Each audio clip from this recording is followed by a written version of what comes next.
Assalamualaikum warahmatullahi wabarakatuh.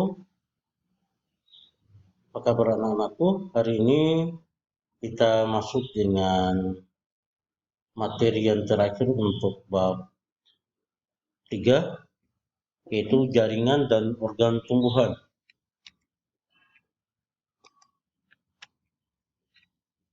Macam-macam jaringan berdasarkan letaknya. Jadi jaringan pada tumbuhan itu dilihat pada letaknya.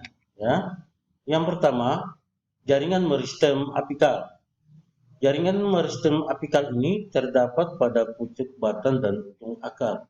Contohnya, semua tumbuhan. Jadi jaringan ini terdapat pada semua atau seluruh tumbuhan.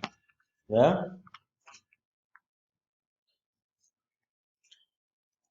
Yang berikutnya, nah ini mungkin Pak Guru bisa ulang di sini. Ini yang disebut dengan jaringan apikal. Ini, ya, terdapat pada ujung batang dan ujung akar. Yang kedua yaitu jaringan lateral. Nah, jaringan lateral ini terdapat pada bagian tepi akar dan batang tanaman dikotil. Contohnya, tanaman dikotil. Nah, perlu anak-anak tahu bahwa ada dua tipe tanaman, ya, atau tumbuhan, yaitu eh, tumbuhan atau tanaman dikotil dan tumbuhan tanaman monokotil. Nah, tumbuhan tanaman dikotil ini contohnya seperti pohon mangga, ya, pohon jambu. Jadi yang batangnya keras itu tipe tanaman dikotil. Nah, sementara untuk tanaman monokotil itu contohnya yang mempunyai akar serabut. Contohnya jagung, ya, rumput dan sebagainya. Nah, itu tidak mempunyai batang keras. Nah, tanaman yang dikotil yang mempunyai batang keras itu karena memiliki atau mempunyai kambium, ya, atau mempunyai kambium. Oke, kita lanjut. Jaringan bersistem interkalar, ya. Nah, ini bisa dilihat anak-anak. Terdapat di ruas-ruas batang tanaman rumput-rumput. Nah, ini contohnya. Nah, ini contohnya rumput-rumputan. Jadi ini jaringan meristem interkalar, ya. Jadi terdapat di antara ruas-ruas batang tanaman. Ini kita lanjut. Jaringan tumbuhan. Nah, jaringan tumbuhan terbagi atas beberapa jaringan. Yang pertama yaitu jaringan epidermis. Ciri-ciri daripada jaringan epidermis ini adalah tersusun atas sel-sel berbentuk pipi yang tersusun rapat.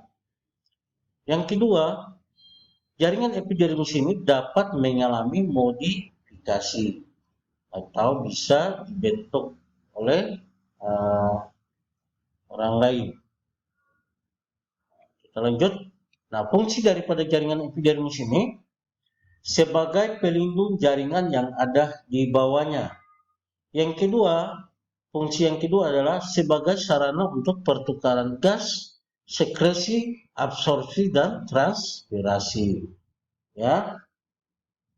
Dan yang ketiga sebagai sarana penyimpanan air dan produk-produk metabolik. Ya. Yang berikutnya, jaringan parenkim. Yang kedua, jaringan pada tumbuhan yang kedua, yaitu jaringan parenkim yang mempunyai ciri-ciri adalah sebagai berikut. Sel-sel hidup dapat tumbuh dan membelah. Jadi sel-selnya dapat hidup dan tumbuh membelah.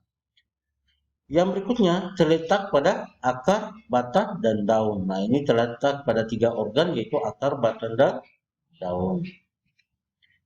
Nah, fungsi untuk sel parenkim yang pertama sebagai penyimpanan udara, yang kedua sebagai tempat bagi beberapa proses penting pada tumbuhan seperti fotosintesis, respirasi, sekresi, ekskresi, dan transportasi. Yang terakhir sebagai penyimpanan bahan makanan. Ini sebagai tempat beberapa proses penting. Jadi parenkim ini jaringan yang paling penting ya, di mana di situ fotosintesis terjadi, proses respirasi atau pernapasan pada tumbuhan terjadi, sekresi ya, penguapan zat, terus ekskresi, pengeluaran, transportasi dan sebagainya. Yang ketiga adalah jaringan penyokong. Nah, jaringan penyokong ada jaringan kolenkin. Ciri-ciri daripada jaringan kolenkin ini itu terdiri dari sel-sel hidup yang bagian sudut dindingnya mengalami penebalan selulosa. Nah, yang kedua terdapat pada organ-organ tumbuhan yang masih aktif mengadakan pertumbuhan dan perkembangan. Jaringan kolenkin ini memiliki protoplas, tapi tidak mempunyai dinding sekunder. Nah, fungsi daripada jaringan kolenkin ini adalah mengkokohkan bagian tumbuhan yang masih muda. Jaringan sklerenkim.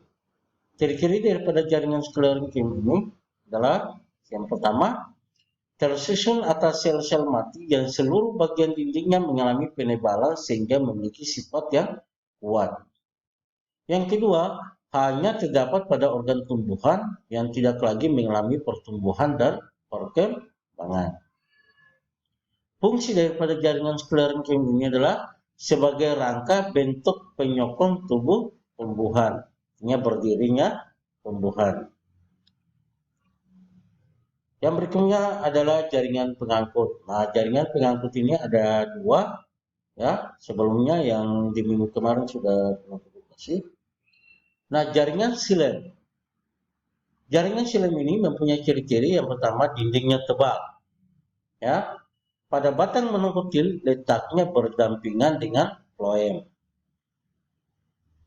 Pada akar monokotil letaknya berselang-seling dengan floem.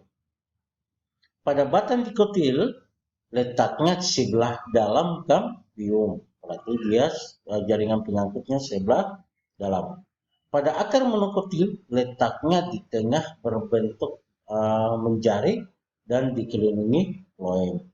Nah, fungsi daripada silem ini adalah mengangkut air dan garam-garam mineral dari akar ke batang tumbuhan dan daun. Air dan garam-garam mineral ini dalam bentuk H2O.